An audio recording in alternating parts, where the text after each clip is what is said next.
I was diagnosed with chronic diastolic congestive heart failure. I had 2 strokes. One was really mild, and that's how they diagnosed my cardiomyopathy. And then I had a second stroke many years later, and that's when I started to go into heart failure. I had symptoms off and on, especially early when I was in my 20s, and it was mostly like flip-flops, or they call them PVCs. The first stroke presented with me dropping things and slurred speech. I was at work and somebody noticed I was acting odd and called for help. I recovered by the time I got to the hospital, no residual damage or anything, so I was very lucky. I remember being in shock, like disbelief in the moment. It was like surreal to me that I was speaking, but I wasn't saying what I was thinking I was saying. And I remember being, once that passed, being really scared because I had a 9-month-old at home. And I was worried about him and what it'd be like if he didn't have a mother. It wasn't until I was probably in my 40s that it really started getting my attention.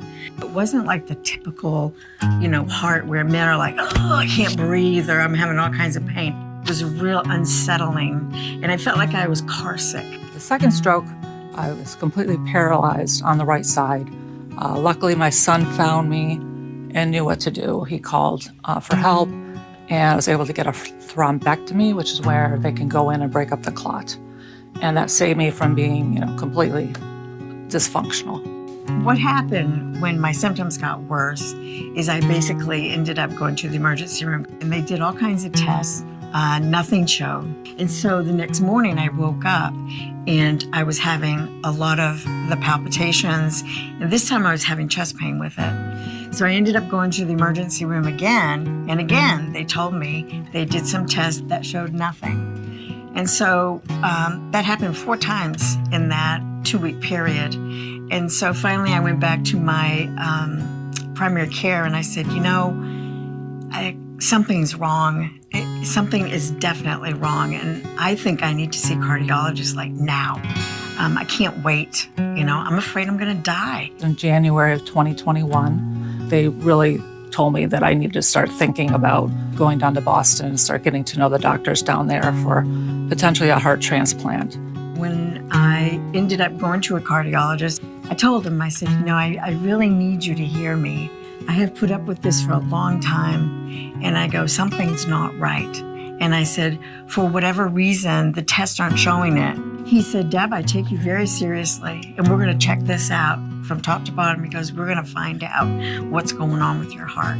I got the news I was getting a new heart on Christmas Day, which was amazing. I had just called my family before that and said, well, no news. And then I had to call them back an hour later. When I was first told what my diagnosis was, it scared me, I'll have to admit.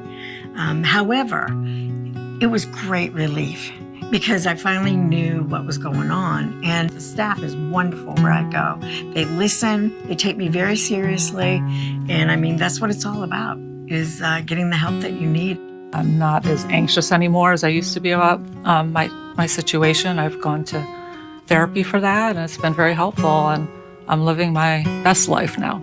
I decided to make a bucket list, and making stained glass was at the top of my list. 6 years later, I'm in 2 galleries, and I'm selling like crazy, and I just love it. My son is now 18 years old and a freshman at the University of Maine, and he's doing well after everything he's been through as well with me, and so I'm just grateful that I'm here. The American Heart Association has always been great advocates, for women's health.